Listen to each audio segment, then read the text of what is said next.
അഞ്ചൽ ഗ്രാമപഞ്ചായത്തിന്റെ പുതിയ പ്രസിഡന്റായി സിപിഎമ്മിലെ കെ.ആർ. ലളിതാഭായി തെരഞ്ഞെടുക്കപ്പെട്ടു.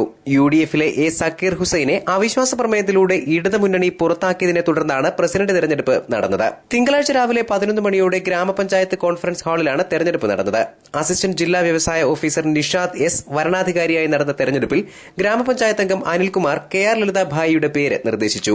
മിനിപ്രഭ പിന്താങ്ങി. യുഡിഎഫിന്റെ പ്രസിഡന്റ് സ്ഥാനാർത്ഥിയായി കോൺഗ്രസ് ബ്ലോക്ക് പ്രസിഡന്റായ തോയ്തല മോഹനന്റെ പേര് ഗ്രാമപഞ്ചായത്ത് അംഗം ഷീജ നിർദ്ദേശിച്ചു. തുടർന്ന് നടന്ന തെരഞ്ഞെടുപ്പിൽ തോയ്തല മോഹനൻ 9 വോട്ടും കെ.ആർ. ലളിതാഭായി 10 വോട്ടും നേടി. തെരഞ്ഞെടുപ്പുമായി ബന്ധപ്പെട്ട നടപടിക്രമങ്ങൾ നടന്ന സമയത്ത് മാധ്യമപ്രവർത്തകർക്ക് വരണാധികാരി വിലക്ക് ഏർപ്പെടുത്തിയിരുന്നു. ഫലപ്രഖ്യാപനത്തിനു ശേഷം നടന്ന അനുമോദന യോഗത്തിൽ സിപിഎം ജില്ലാ സെക്രട്ടേറിയറ്റ് അംഗം ജോർജ് മാത്യു, ജില്ലാ panchayat president S. Jayamohan, CPI മണ്ഡലം സെക്രട്ടറി കെ.സി. ജോസ് തുടങ്ങിയവർ സംസാരിച്ചു. വാർഡിന്റെ വികസനത്തിന് വേണ്ടി മാത്രം നിലപാട് സ്വീകരിക്കാൻ പഞ്ചായത്ത് മെമ്പർമാർ കൂട്ടുചേർന്നുകൊണ്ട് ഭരണപ്രതിപക്ഷ വ്യത്യാസമില്ലാതെ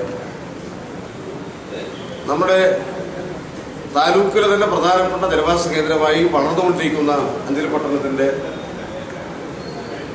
എല്ലാ പശ്ചാത്തല സൗകര്യമൊരുക്കുന്ന പ്രവർത്തനങ്ങളിൽ മുൻഗണന നിശ്ചയിച്ചുകൊണ്ട് പ്രവർത്തിക്കാം. ഗ്രാമപഞ്ചായത്ത് കോൺഫറൻസ് ഹാളിൽ നടന്ന സത്യപ്രതിജ്ഞാ ചടങ്ങിൽ വരണാധികാരി പുതിയ പ്രസിഡന്റിന് സത്യവാചകം ചൊല്ലിക്കൊടുത്തു.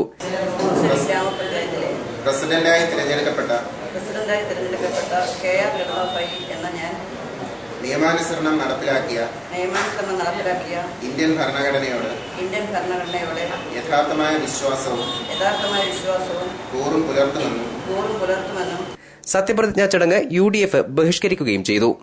രാഷ്ട്രീയ ഭരണകച്ചവടം നടത്തി അഞ്ചൽ ഗ്രാമപഞ്ചായത്തിലെ ഭരണത്തെ അട്ടിമറിച്ച ഈ രാഷ്ട്രീയ വഞ്ചനയിൽ പ്രതിഷേധിച്ചുകൊണ്ട് ഇന്ന് പുതുതായി തെരഞ്ഞെടുക്കപ്പെട്ട പ്രസിഡന്റിന്റെ സത്യപ്രതിജ്ഞാ ചടങ്ങ് ഞങ്ങൾ ബഹിഷ്കരിക്കും.